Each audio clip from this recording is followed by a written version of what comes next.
Tuklasin ang ganda ng bayang likas na pinagpala.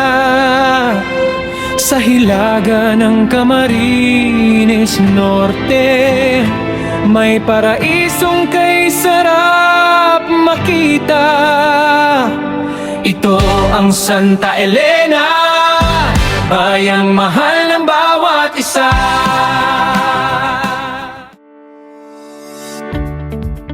Ito ang bayan ng Santa Elena. Ang bayan ng Santa Elena, Camarines Norte ay nagsimula bilang maliit na pamayanan bago pa ito naging opisyal na munisipyo. Narito ang maikling kasaysayan kung paano ito nagsimula. Unang pangalan at maliit na sityo noong unang panahon, ang lugar na ngayon ay Santa Elena ay tinatawag nilang Layang Santol. Isa lamang itong sityo ng Baryo Pulong Gitgit sa bayan ng Kapalonga. Kaunti lang ang nakatira noon, magkakalayo ang mga bahay kapag may emergency. Gumagamit sila ng tambuli o kabibi o sungay para tawagin ang mga tao. Ano nga ba nagkaroon ng pangalan ang bayan ng Santa Elena? Sa isang pagpupulong ng mga residente, may nagmungkahi na pangalanan ng lugar na Santa Elena bilang parangal kay Helena of Constantinople na ginawang patron ng lugar. Naging hiwalay na baryo ang bayan ng Santa Elena noong 1948. Sa tulong ng mga lokal na lider, ang Santa Elena ay naging independent na baryo mula sa Kapalonga. Naging opisyal na munisipyo noong Hunyo 21, 1969. Naging ganap na bayan ng Santa Elena sa pamamagitan ng Republic Act 5480. Inihiwalay ang ilang baryo mula sa Kapalonga upang mabuo ang bagong munisipyo. Pag-unlad ng bayan, nakakatulong sa pag-unlad ng lugar ang paggawa ng mga kalsada noong unang panahon ng mga Hapon na nag-ugnay sa bayan ng Santa Elena papuntang Daet at Maynila. Dahil dito, dumami ang mga bahay at negosyo. Sa madaling sabi, dati itong maliit na sityo na tinawag lang na Ilayang Santol. Sa ngayon, ang bayan ng Santa Elena ay medyo maunlad at malayo-layo na rin ang nararating. Sa ngayon, ang bayan ng Santa Elena ay mayroong 42,585 na katao. Ito naman ang bahay pamahalaan ng bayan ng Santa Elena. Ito ay itinatag noong Hunyo 21, 1960. Kaunting kaalaman para sa ating mga kababayan. Ang kauna-unahang naging alkalde o mayor ng bayan ng Santa Elena ay walang iba kundi si Ginoong Vicente de Matera noong taong 1972. Ngayon, alam na natin. At dito nga ay talaga namang ililibot ko kayo sa bayan ng Santa Elena dahil dito makikita nyo sa bidyong to kung ano ang meron at kung anong nilalaman ng bayan ng Santa Elena. Kaya samahan nyo kami ni Kamadam para tuklasin at libutin ang bayan ng Santa Elena. Halika, samahan nyo ako. Pupunta tayo ngayon sa Santa Elena Public Market. Let's go! Ito naman po ang pamilihang bayan ng bayan ng Santa Elena. Dito matatagpuan ang paradahan ng jeep, paradahan ng tricycle at marami pang iba. Gayon din ang mga paninda, lalo na kung araw ng linggo ay talagang mag-i-enjoy kayo. Tawag nga po pala dito ay Tianggi. Opo, ang Tianggi po ay dinarayo lalo na kung araw ng linggo ay napakarami po talagang mga paninda rito. At ngayon, pag-usapan naman natin ang ilan sa mga ikinabubuhay ng mga taga Santa Elena. At isa rin po sa ikinabubuhay ng mga taga Santa Elena ay ang pag-aalaga o pagtatanim ng niyog. Opo, ang niyog po ay napakaraming produkto. Isa na dyan po ang pagbubuo. At dito rin po pala sa Santa Elena ay may matatagpuan kayong gumagawa ng tuba. Opo, alam nyo po ba ang tuba? Ang tuba po ay iniinom na parang alak. Gawa po yan sa buko ng niyog. At kung tatanungin nyo naman po ako kung saan po yan matatagpuan ay walang iba kundi sa Barangay Cagtalaba. Opo, dito nga rin po para sa Barangay Cagtalaba ay ang kinabubuhay nila ay ang pagpapanggal o panguhuli ng mga alimango at alimasag. Sa umaga po o sila ay makikita nyong abala sa pagbabalot ng pain. Opo, binabalot po nila yan at nilalagay sa panggal. Opo, panggal po ang tawag sa ginagamit nilang panghuli ng mga alimango o alimasag. Napakadami pong nahuhuli niyan. Sana laging ganun para hindi sila nabibigo sa laot. Jackpot! At ngayon naman po ay dumako naman po tayo sa isa pang kinabubuhay ng mga taga Santa Elena. Opo, napakaganda po kasi ng mga halaman dito sa atin at ng mga lugar. Kaya po, the best na the best ang magtanim ng palay. Opo, isa po sa kinabubuhay ng mga taga Santa Elena ang pagtatanim ng palay o pag-aalaga ng tubigan. Napakadami po dito sa atin ang may mga ganyan at talaga naman pong kapaki-pakinabang dahil kung wala po yan ay talaga naman pong mauubusan tayo ng supply ng bigas. Kaya naman po gusto ko magpasalamat sa mga farmers na napakasigasing magtanim ng palay. Salamat nga po pala kay ate sa pagpayag sa pagbidyo ko sa kanya habang po siya ay kumukuha ng mga palay na hina-harvest niya. Na-amaze lang talaga kasi ako kay ate dahil sa panahon ngayon bihira na ang ganyang paggagapas. Opo, paggagapas po ng palay ang tawag dyan. Ngayon ngayon po kasi napakadami ng harvester o yung monster truck na tinatawag na pangkuha ng mga palay. Pagkuha ng palay, lalabas, nasa sako na. Talagang mapapansin mo na umuunlad na rin talaga ang mundo, ano? O sige mga kalayas, hanggang dito na lang muna ang kwentuhan. Ngayon naman ay pupunta na tayo sa mag-asawang bato. Let's go! Paano nga ba makakarating sa Barangay Salvacion papunta sa mag-asawang bato? Mula sa Barangay San Lorenzo, Santa Elena, maaari kang mag-rent ng bangka 20 to 30 minutong biyahe papuntang Salvacion. At doon ay maaari kang maglakad o mag-trick papunta sa mismong tanawin. Maaaring mag-picture, mag-snorkeling o mag-relax-relax sa baybayin habang tinatanaw ang batong parang mag-asawa. At talaga namang nakaka-amaze ang bawat lugar dito. Bawat umpok ng bato, bawat hampas ng alon ay talagang mai-enjoy mo. Kaya nga lang, medyo malayo din talaga. Pero kung pupuntahan mo, walang imposible. Kaya heto nga, at dahil wala tayong drone, no problem. Kaya ako'y nagpasyang umakyat doon sa taas para lang makita o makuna ng video ang napakagandang tanawin dito. Yun nga lang, talaga nakakatakot dahil nung araw na yan ay talagang napakalakas ng hangin. Pero nung nasa taas na ako, napakasulit naman. Kita nyo ba yung tanawin na yan? So napakaganda talaga. Ang mag-asawang bato dito sa Barangay Salvacion, Santa Elena, Camarines Norte ay may tuturing na isa sa yaman ng ating bayan. Ang mag-asawang bato sa Barangay Salvacion, Santa Elena, Camarines Norte ay hindi talaga nadiskubre sa isang eksaktong taon tulad ng ibang historical site. Ayon sa kwento ng mga lokal at sa impormasyon na din ng munisipyo, matagal na itong kilala ng mga mangingisda sa lugar bago pa ito naging tourist spot. Kaya naman para sa akin ay hindi ko talaga malilimutan ang pagpunta o pag-akyat ko dito sa mag-asawang bato dahil talaga namang napakaganda at sobrang memorable. Hindi ko rin talaga maisip na mararating ko ito dahil una pa lang hindi ko talaga alam na may ganitong lugar sa bayan natin. Kaya ito, napakaganda. So yan, nakakita tayo, nakababa na tayo. Sobrang ganda ng mag-asawang bato dito sa Barangay Salvacion. Let's go! At ngayon naman ay pupuntahan natin ang isa rin sa ipinagmamalaki ng bayan ng Santa Elena, ang Pabumbungan Falls. Opo, talaga namang napakaganda rin sa lugar na yon dahil simula mga bata pa kami ay pinupuntahan na namin yun. Kaya talaga napakapamilyar na sa akin ng lugar na yon. Kaya ano pang hinihintay nyo? Sumama kayo sa aming gala. Syempre kasama ko dyan ang aking asong si Hyper, ang aking anak na Steve Nash, at syempre hindi mawawala ang aking mahal na asawa, si Kamadam Vlog. Let's go! Ang Pabumbungan Falls ay isa rin po sa may tuturing na yaman ng ating bayan. Ayan guys sa Pabumbungan. Malayo siya guys, pero sisiguraduhin ko sa inyo sulit ang pagpunta nyo dito. Let's go! Then finally mga kalayas, nakarating na kami sa ilog ng Pabumbungan. Nandito na kami sa falls sa pinakadulo mga kalayas. So maya ililibot namin kayo ni Kamadam. Pupunta kami sa pangalawang falls, pangatlo, pangapat hanggang panlima. So kita-kits tayo mga kalayas. Ililibot tayo mamaya. So for now, hindi muna natin at konting pahinga dahil sobrang pagod talaga ng paglalakad. Worth it naman yung paglalakad mga kalayas kasi napakaganda rito. Let's go! Hey, hey, hey, Santa Elena, let's go!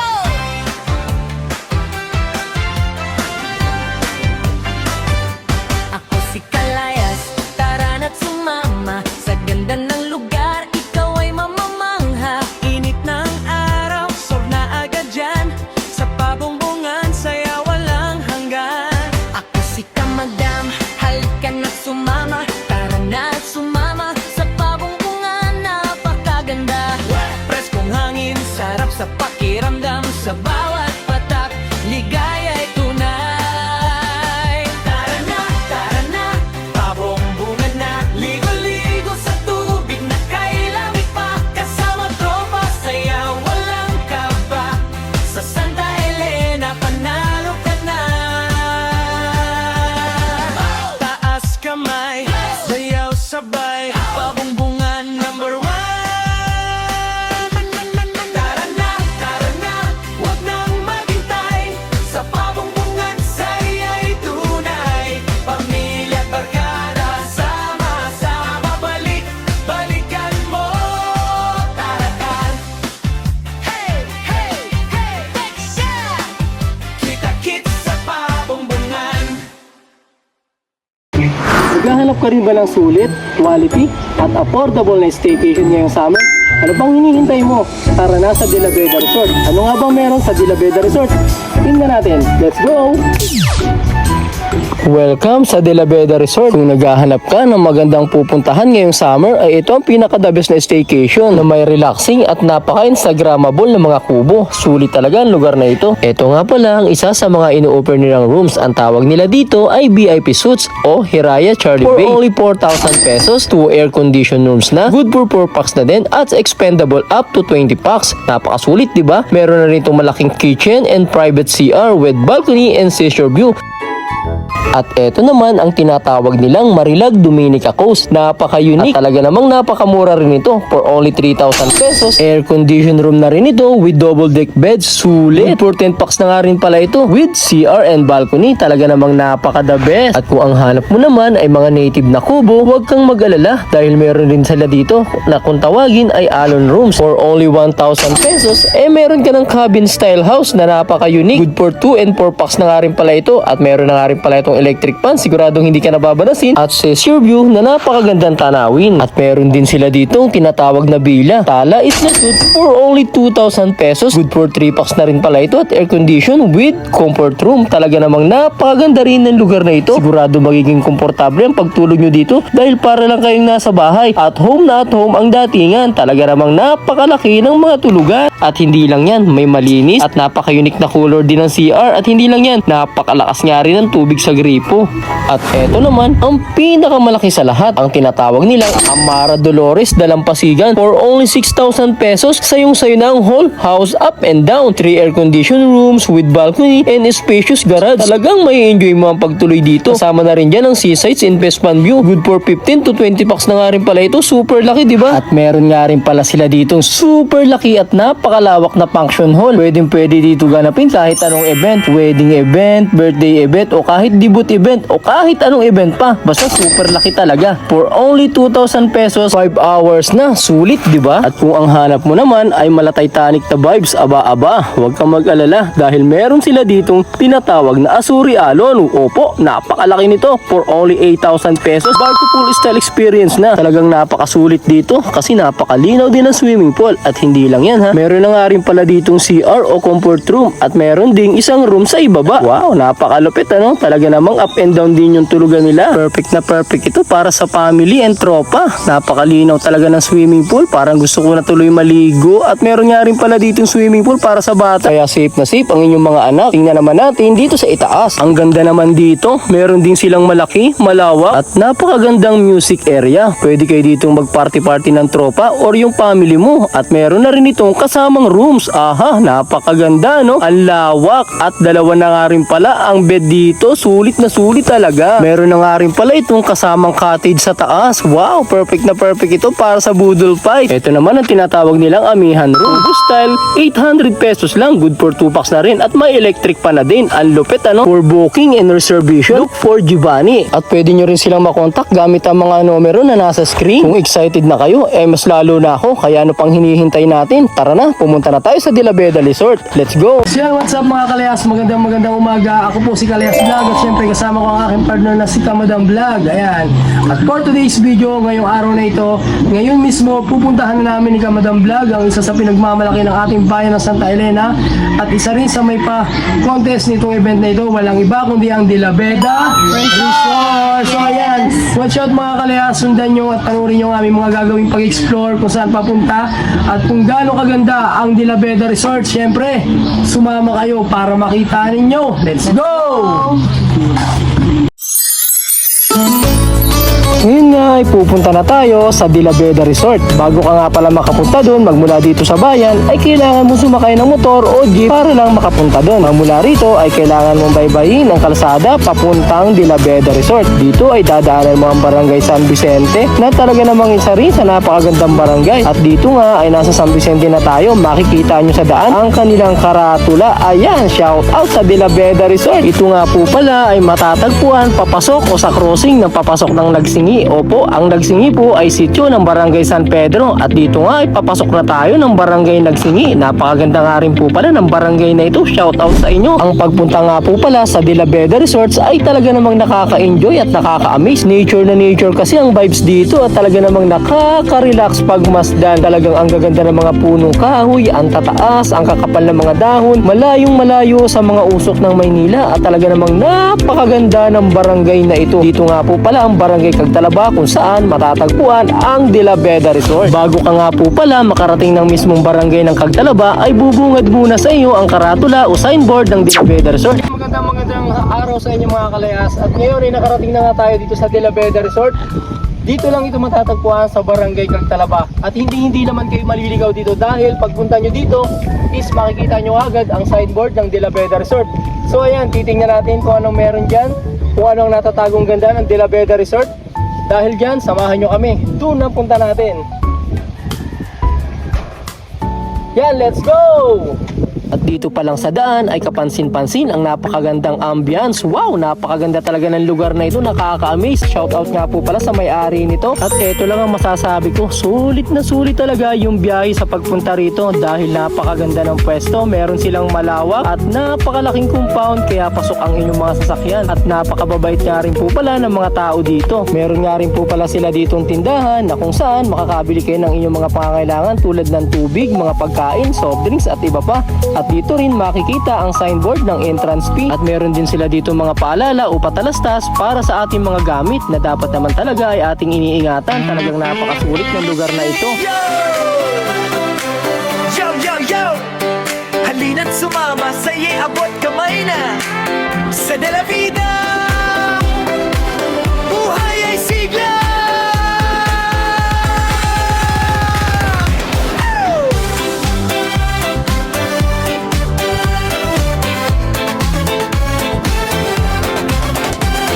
Pagod ka na ba sa araw-araw? Stress mo'y iwan, wag nang magtagal. May dagat na kay ganda, simoy ay presko sa De La Vida. Saya ay todo, bibit ang barkada, pamilya, tropa, tawat kwentuhan, walang kapantay pa. Relax ka lang, enjoy lang ang trip, sa murang halaga, sulit bawat trip. Tara na sa De La Vida, langoy sa pool, sa dagat pa, presko ang hangin, saya'y walang sawa.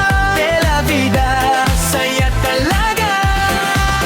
Tara na sa De La Vida, araw man o gabi, buhay na buhay ka. Sa abot kayang halaga, panalo ka na. De La Vida, perfect na gala. Swimming pool na malinaw at cool, selfie, feeling so cool. Sa dalampasigan pa ay ilubog, relax mode lang, sarap humilata doon. Musika'y patok, sayawan na to, Zumba vibes, galaw ng todo. Walang problema, iwan sa labas, dito sa resort, puro saya ang buka. Tara na sa De La Vida, langoy sa pool, sa dagat pa, presko ang hangin, saya'y walang sawa. De La Vida, saya talaga. Tara na sa De La Vida, araw man o gabi, buhay na buhay ka. Sa abot kayang halaga, panalo ka na. De La Vida, perfect na gala. Oh, halika na, wag nang magpahuli. Saya dito, walang katumbas muli. Kahit saan ka man galing, dito sa De La Vida, welcome ka labing. Tara na sa De La Vida, kasama ang tropa, saya'y wagas na. Dagat at pool, sulit na sulit. De La Vida Resort, panalo legit. Tara na sa De La Vida, araw man o gabi, buhay na buhay ka. Sa abot kayang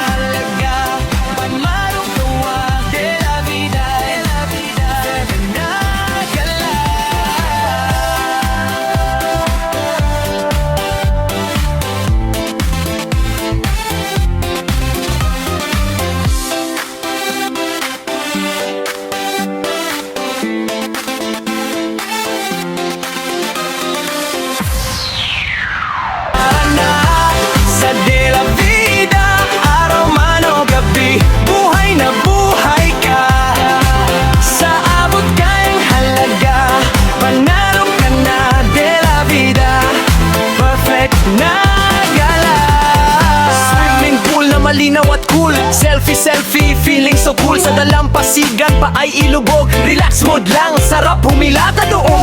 Musika'y patok, sayawan na to. Zumba vibes, galaw ng todo. Walang